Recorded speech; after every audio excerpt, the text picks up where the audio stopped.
Besant, el presidente Trump y el presidente del Partido XI tienen una relación muy buena. Explora las discusiones clave en el Foro de Inversión Arabia Saudita-EE 2025 con el Secretario del Tesoro de Estados Unidos.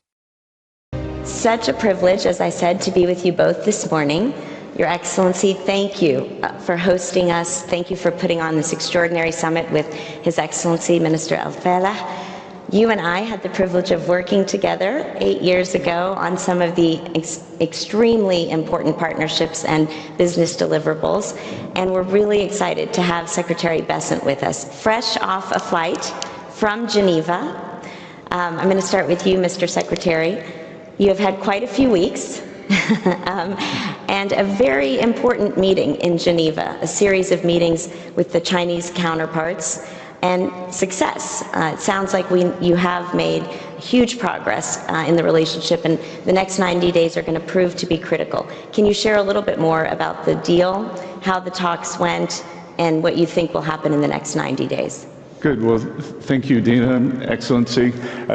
First of all, I'm going to say it's wonderful to be here. I have a long history with the kingdom. The governor of South Carolina, where I'm from, John West, was the ambassador to the kingdom under President Jimmy Carter. He was a close family friend, so I grew up hearing stories about the kingdom as a child. And then my first proper job in New York City was working for the Oleon group. I have a long history with Saudi. And before we go on too, I do want to have a hat tip to our moderator here. Dina Powell is the personification of the perfect internal and external public and private person in the United States. Thank you. Her family moved from the Middle East to Texas. She attended the University of Texas. She's had a major role in the first Trump administration, and now, for now, she's on the outside. So. Thank you. I'm honored. Thank you, Mr. Secretary. I really appreciate that. Thank you. Thank you so much. And yes, so we had a very active dialogue in Geneva this weekend. It was very constructive. Both sides came with a clear agenda, but shared interest. We had great mutual respect.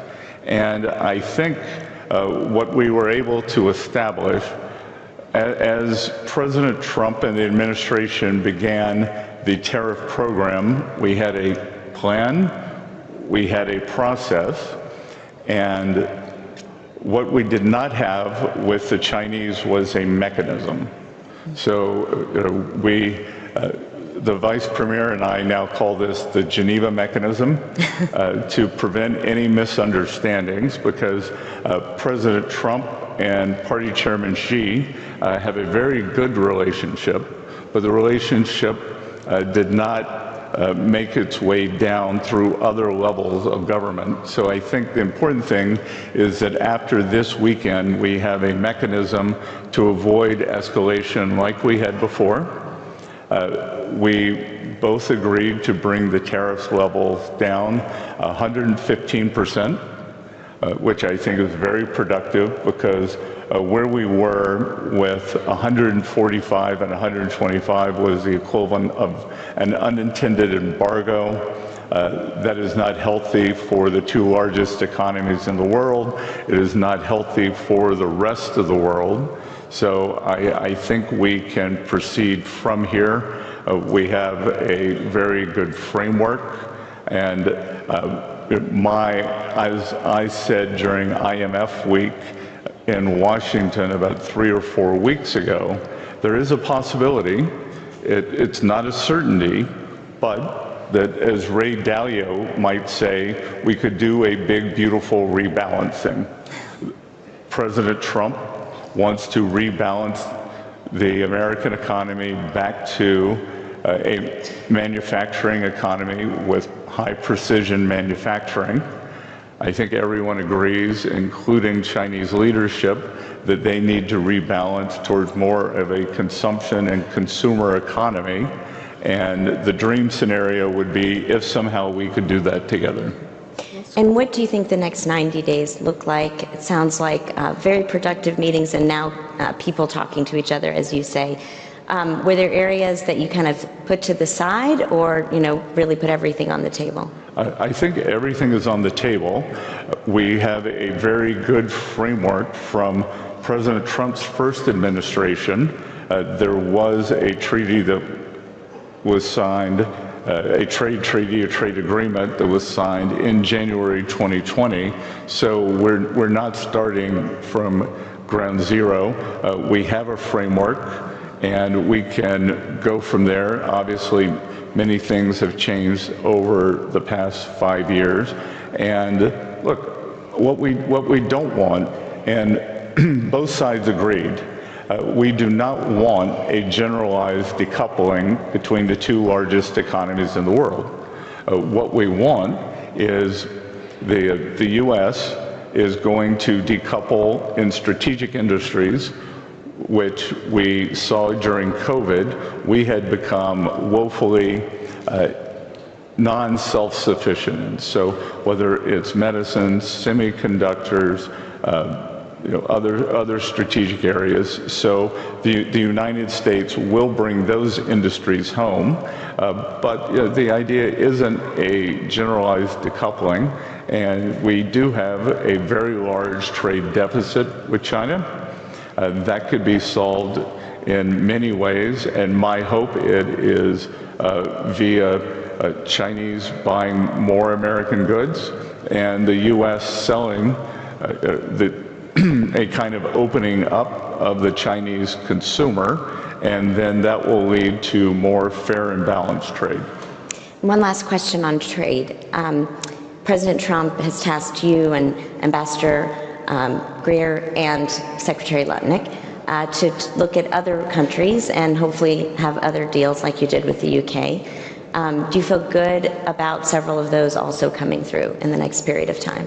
Yes, so I've been focused on the Asia deals, of which obviously China is the largest. We've had very productive discussions with Japan. South Korea is going through a governmental change, but before they went into the election cycle, the South Koreans came with very good proposals. Indonesia, who's a large trading partner, has been very forthcoming. The island of Taiwan has presented very good proposal. Thailand. So things on my side of the world, things are going very well. I think the U.S. and Europe may be a bit slower. My personal belief is Europe may have a collective action problem, that the Italians want something that's different than the French, but I'm sure at the end of the day, we will reach a satisfactory conclusion. Great, thank you. So Your Excellency, we were talking backstage about 2017, when really not many people in the world had heard about Vision 2030. And in 8 pretty short years, it's really remarkable to see all that the kingdom has done in social, economic, and political reform. You have been a key leader in diversifying the Saudi economy, in bringing investment here to the kingdom. Give us sort of, in your view, the status of Vision 2030 and the unique partnership between our two economies. Well, thank you very much, and thank you, Mr. Secretary, for being here and for really insightful thoughts. Before I answer the question, I just wanted to comment on His Excellency's comments. In Washington, I actually pushed His Excellency a little bit more than what I would usually in the IMFC meetings. And actually, there was a lot of wisdom in the room.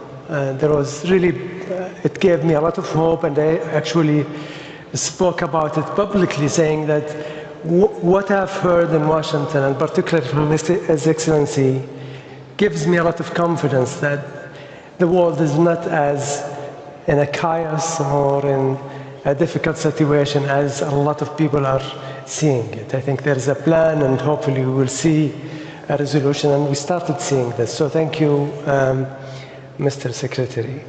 And Dina, thank you also for all the support that you provided to the relationship. The Saudi-US relationship is, as His Excellency Khalid Farah mentioned, is 92 plus years old, and it gets stronger and stronger every year. And if you just look at the amount of investments from Saudi in the US, it's really significant compared to the size of an economy like Saudi Arabia. It's way, actually multiple folds of any other nation, i.e. any other nation we invest in. And the same the other way. There are a lot of investments from the US in Saudi Arabia, and particularly since the start of Saudi Vision 2030, we have seen actually a significant pickup. Saudi Vision 2030, and I'm sure a lot of the attendees here are aware of what Saudi Vision 2030, but in brief, it's really a long-term vision, a North Star, that actually for the last 7-8 years drove significant part of the society, if not all part of the society, towards one goal, which is transforming this nation economically, socially, and financially to a more sustainable path.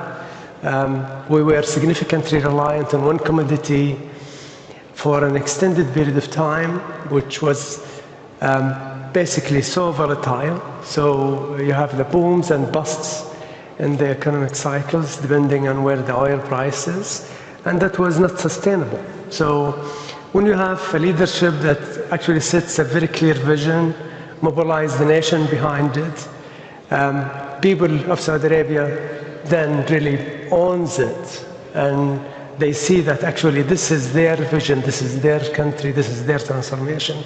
That's what happened. What happened in the last 7-8 years is incredible in a lot of ways. And I'll give just a few examples. I mean, if you look at some of the very difficult structural changes that requires quite an extended period of time, private investment as a percentage of GDP. I mean, this is a structural anchor in any economy, and to shift it, to increase it, takes really ages and decades sometimes.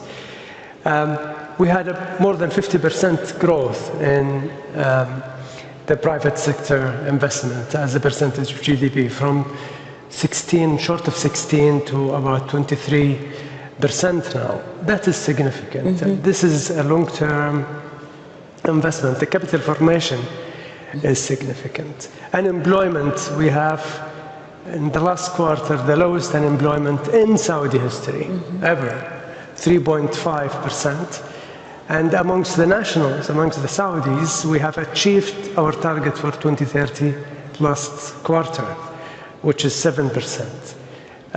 Women empowerment is significant. So bringing half of your society to the productive part of the economy is significant, and that drove a serious change. You know, moving from 17% of women participation in the workforce to 36% is a serious structural change. I could go on, but if you look at even just, I'll leave you with one note in the tourism, which basically then connects to mobility and logistics, etc. Tourism, we had a target of 100 million visits as per the Tourism International Organization for 2030. We achieved that 2 years ago, simply because there were a lot of attractions in Saudi, and then the nationals did not have to travel abroad. They then had significant expansion of local tourism in addition to inbound tourism. So a lot is happening in the context of, I mean, just reminded by our discussion backstage a few weeks back when we met in Miami. we talked about what is really happening in Saudi and what kind of investment and investors are we attracting. And we touched on the family Yes. offices. Families and founders. And that is significant. And I think having that kind of discussion and just showcasing what is happening in Saudi Arabia to the individuals Yes. in the US is critical. And I think it's an area where we are focusing on. His Excellency Khalid Farah, I think, touched on some of this in his speech. You know, it's so interesting because most of the capital so far has been institutional in nature. And we're seeing at BDG and MSD Partners a number of our families eager to come to the kingdom, eager to actually work with the Oleon family and the Saudi families here as well. So that there is this shift that I'm seeing, or not a shift, maybe an addition of capital, Mr. Secretary, you, most of your life, were an investor. And in fact, you were known as one of the greatest investors of your generation. You saw a few global trends before other people did, made some big bets. Part of that definitionally means you know how to manage volatile markets. You recently said we should be prepared for some bumpiness as we try to reimagine the US economy. And there are three pillars you have talked about, which is reimagining trade, enacting the tax cuts that President Trump started in 2017, and deregulation. Can you just talk a little bit more about those three? Yes, and I would also say, just to reiterate, the strength of the U.S.-Saudi relationship, that I believe it was my second or third day at my desk, I went around the world, and my first two calls in the evening was to the finance minister in Tokyo. Then the following morning was to His Excellency. So that shows the priorities of the U.S. government.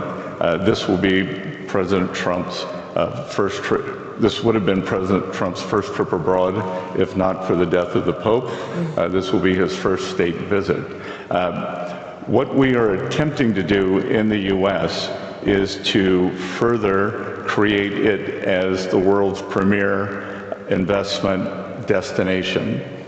And the Trump economic agenda really consists of three parts. Thus far, we have seen trade, which has gotten most of the publicity, and President Trump wants to reorder the U.S. engagement with other countries. And I will tell you that the tariffs, the non-tariff trade barriers, currency manipulation, and subsidies of labor and capital are coming down quickly. So I am optimistic that on trade, we could actually see more frictionless trade globally. The second part of the agenda, which is moving better than I would have expected, and as a newcomer to Washington, I would say that it was my highest level of anxiety, was the tax bill. The 2017 Tax Cuts and Jobs Act was not passed until December, just before Christmas of President Trump's first year. I believe that we will have it passed this summer, and we will make the 2017 Tax Cuts and Jobs Act permanent. We will add more features that are very friendly to capital. We're going to bring back 100% expensing. If you build a factory, in the U.S., you can expense it immediately. The equipment for that factory can be expensed in the first year, and we think that that will be very powerful. That was the most powerful aspect of driving growth and jobs during President Trump's first term. And I believe that the permanence, so we will no longer be talking about tax cuts. Once this bill becomes permanent, this will be the law of the land for the U.S., and there will be great certainty on the tax side. And then the third side is deregulation. And I think really when I look at the kingdom, when I look at the U.S., The one thing I see is great optimism and a can-do attitude.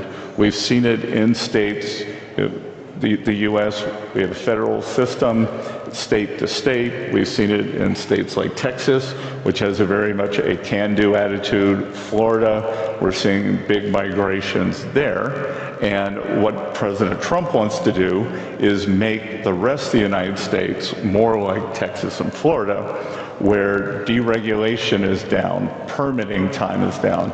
You know, what's the use of saying we're going to be an AI superpower if the permitting takes 3 years? What's the use of saying we want to expand our energy dominance if you can't get pipelines through? So we are going to deregulate substantially. It is also very good for inflation for the American households, because during President Trump's first term, what really generated the non-inflationary growth was there was a demand shock from the tax bill, and from that stimulus, it was met with a supply response from deregulation. And you ended up with very strong non-inflationary growth. I think what happened under the Biden administration was you had a demand shock from government spending, and if we have time we could come back to how we're going to get that down, but it was met with supply constriction, and that's how we got the great inflation of 21, 22, and 23. So we are really setting the stage with the trade, tax, and deregulation for what we think will be a very strong period of non-inflationary strong growth. Thank you, and thank you for plugging Texas, where I grew up, but Pennsylvania is very strong too. Pennsylvania is on its way. I'm going to give the last word to His Excellency. I can't believe we're already out of time. Tell us what you think are the biggest opportunities, finance and economic opportunities, job creation opportunities, both in the Kingdom and in the United States, between our two countries. Well, this requires another 2 hours, Dina. I mean, there are a lot, to be honest, there are a lot that can be done. I think the US is the envy and has been the envy of the world in terms of the entrepreneurship spirit, innovation, and technology, and you could see that in the productivity amongst possibly every country in the G20. US stands out in terms of the growth and productivity. That's an area where we are focusing on and trying to see where we can actually utilize that kind of expertise in the US to fuel the Saudi economy. We have, as few international commentators said, that this is possibly a very bright spot in the international. If you look at the international map in terms of where the growth is, it's a young population, it's a technology-savvy population, it's a government that is willing to move, it's a government that does not have an ego to change when they think things are not moving in the right direction, and very agile. And I think we have this common features that I think we can, from both sides, benefit from.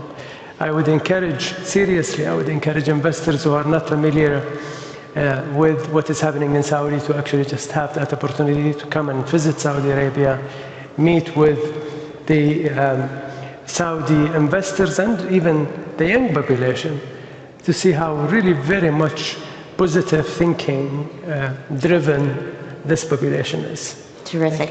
Thank you. Thank you both so much for an excellent panel and for starting off the summit so well. We're so grateful. Thank you. Thank you.